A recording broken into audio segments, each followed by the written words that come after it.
ان میں سے کوئی بھی عمل نہ ہمیں قرآن سے ملتا ہے نہ صحابہ سے ملتا ہے ہمیں. تو ما انا علیہ و اصحابی جو جنتی فرقہ ہوگا اس کی جو علامتیں ہیں, تو جب آپ ان علامتوں کے خلاف چلو گے, صحابہ اور تابعین کو فالو نہیں کرو گے, تو آپ پھر اپنے آپ کو سنی کہنا چھوڑ دو. آپ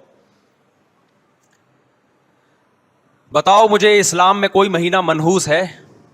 بولو نا, کوئی مہینہ منحوس ہے؟ تو آپ محرم کو منحوس کیوں کہتے ہو؟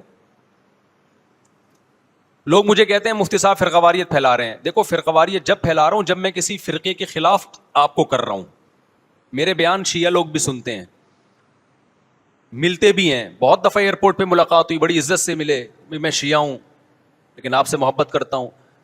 یہاں مسجد میں بھی آتے ہیں, میں نے کبھی کسی پہ طنز نہیں کیا. اس لیے میں بار بار کہتا ہوں جو شیعہ کا مذہب ہے اس کو کرنے دو. وہ سبیلے لگاتے ہیں, آپ ان کو مت چھیڑو, جا کے تنگ نہ کرو ان کو.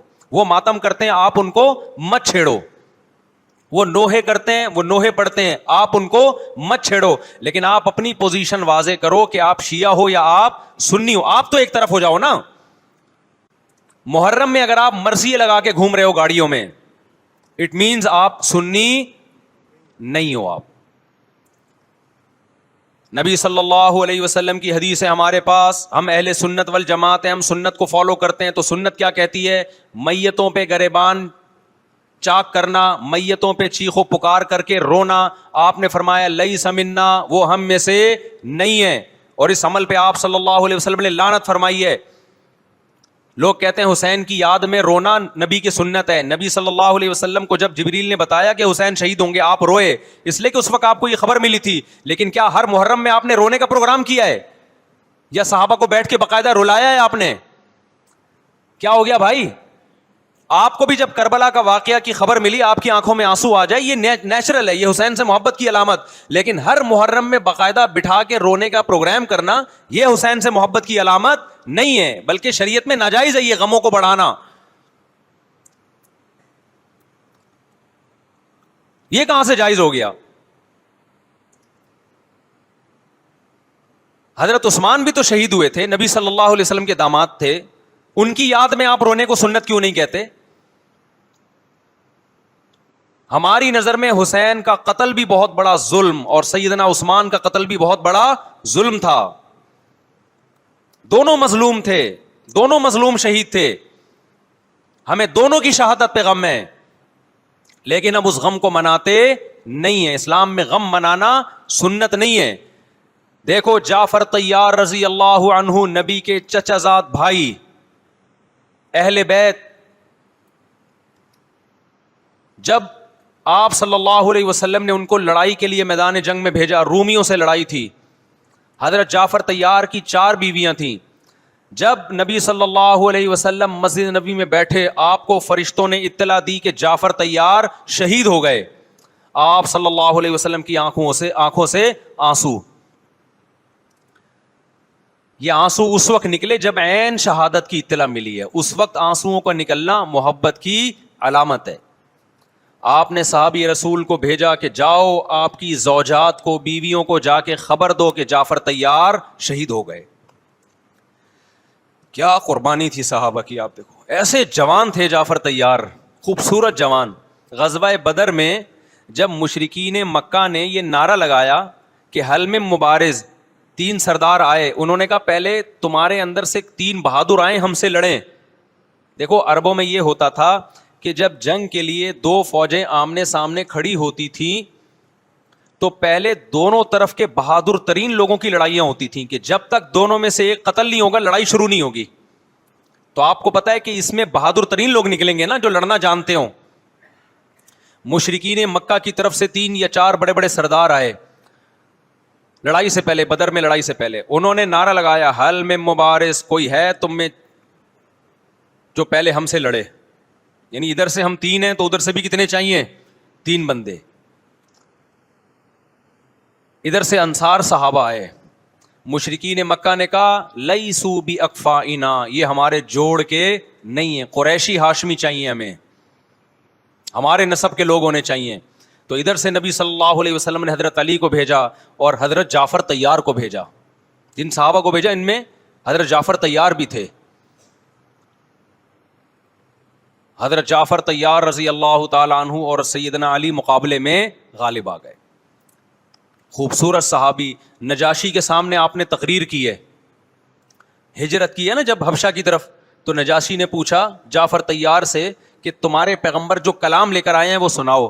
حضرت جعفر طیار رضی اللہ تعالیٰ عنہ نے سورہ مریم پڑھنا شروع کر دی. کاف ہا یا عین صاد ذکر رحمت ربک عبدہ زکریا اذ نادى ربه نداء خفيا قال رب اني وهن العظم مني واشتعل الراس شيبا ولم اكن بدعائك رب شقيا واني خفت الموالي من ورائي وكانت امراتي عاقرا فهب لي من لدنك وليا. ایسی حضرت مریم اور عیسیٰ ابن مریم کی سیرت کو سورہ مریم میں بیان کیا حضرت جعفر طیار نے کہ نجاشی روتے روتے اس کی داڑھی تر, اور جتنے پادری بیٹھے تھے سب کی داڑیاں تر ہو گئی روتے روتے. تو یہ تقریر جو نجاشی کے اسلام کا سبب بنے, بادشاہ کو مسلمان کرنے والے کون تھے؟ حضرت جعفر طیار. اور آپ کے چھوٹے چھوٹے بچے, 4 جوان بیویاں ہوں, چھوٹے چھوٹے بچے ہوں, اور ایسے میں میدان جنگ میں لڑتے ہوئے شہید ہو جائیں, تو پیغمبر اور صحابہ پہ کیا قیامت ٹوٹی ہوگی. لیکن ہمارے نبی صلی اللہ علیہ وسلم کی آنکھوں سے کیا تھے؟ صرف آنسو موتی کی طرح ٹپک رہے تھے. اور آپ صحابہ کو اطلاع دے رہے تھے کہ جعفر طیار شہید ہو گئے, اور جاؤ ان کے گھر والوں کو بتا کے آ جاؤ. کتنی بڑی قربانی ہے یا نہیں ہے؟ جب خبر دینے والا آپ کی ازواج کو بتا کے آیا کہ جعفر طیار شہید ہو گئے, تو آپ کے گھروں سے خواتین کے رونے کی آوازیں آئیں. آپ صلی اللہ علیہ وسلم نے فرمایا ان سے بولو کہ اپنی آواز کو پست کرو. پھر چیخو پکار کی آواز آئی, تو آپ نے فرمایا کہ اگر دوبارہ چیخو پکار کی آواز آئے تو ان کے منہ پہ خاک پھینک دو. وہ شہید کی بیوہ تھیں, اور شہید بھی کتنے مقدس, ان کو بھی نبی صلی اللہ علیہ وسلم نے نوحہ کرنے کی اجازت نہیں دی. اس دن جس دن غم پہنچا ہے اس دن بھی چیخو پکار کی اجازت نہیں دی ہے. تو آپ بتاؤ اگلے سال اس تاریخ کو چیخو پکار کی کیسے اجازت مل جاتی؟ نہیں آئی میرا خیال ہے بات سمجھ میں. جب غم پہنچا ہے اس وقت چیخنے چلانے کی اجازت نہیں ہے. چھوٹے چھوٹے یتیم بچے, حضرت جعفر طیار کے چھوٹے چھوٹے یتیم بچے, کتنا غم ہوتا ہے جب چھوٹے چھوٹے بچے, ان کا باپ دنیا سے چلا جائے, کتنا ترس آتا ہے ان کے اوپر. تو ہمارے نبی کو بھی ان یتیم بچوں پہ بھی ترس آیا, ان بیواؤں پہ بھی ترس آیا. لیکن نہ نبی صلی اللہ علیہ وسلم چیخو پکار کر کے خود روئے, اور نہ آپ نے ان کی ازواج کو رونے کی اجازت دی ہے. سمجھ میں نہیں آ رہی میرا خیال ہے بات. میرا مقصد شیعوں پہ طنز کرنا نہیں ہے, ان کا جو مذہب ہے ان کو اس پہ چلنے دو. میرا مقصد ہے آپ اپنی پوزیشن واضح کرو کہ آپ ادھر ہو یا ادھر ہو. کسی کو تنگ مت کرو, نہ کسی پہ فتوے لگاؤ کفر اسلام کے, نہ کسی کو جہنمی قرار دو. اپنی پوزیشن آپ فیصلہ کرو کہ آپ اگر ادھر جانا ہے تو پورے ادھر چلے جاؤ. پھر یہ آدھا تیتر آدھا بٹیر والا معاملہ مت کرو. وہ ان کا مذہب ہے بھائی, ان کے علماء ان کو بتاتے ہیں کہ محرم میں کالے کپڑے پہننے ہیں, محرم میں ماتم کرنا ہے, محرم میں کو منحوس سمجھنا ہے, اس میں شادی بیانی کرنا. ان کے علماء ان کو بتاتے ہیں, ان کو چلنے دو اس پر. دنیا میں بہت سے فرقے ہیں, بہت سے مذہب ہیں, ہم کسی کو نہ ختم کر سکتے ہیں نہ کسی کے خلاف نفرت پیدا کر سکتے ہیں. اس سے کوئی چیز حاصل نہیں ہوگی. کسی سے نفرت کرنے کی ضرورت نہیں, کسی پہ فتوے لگانے کی ضرورت نہیں, لیکن آپ کو اپنی پوزیشن واضح کرنی پڑے گی کہ میں کہاں کھڑا ہوا ہوں. اگر آپ سنی ہو تو پھر اہل سنت والجماعت صحابہ تابعین کو فالو کرتے ہیں, حدیث کو فالو کرتے ہیں, اور حدیث میں ہمیں ماتم کرنا, نوحہ کرنا, گریبان چاک کرنا اس کی پرمیشن نہیں ہے, بلکہ اس سے روکا گیا ہے, اس عمل کو حرام اور ناجائز قرار دیا گیا ہے. بات آ رہی ہے سمجھ میں؟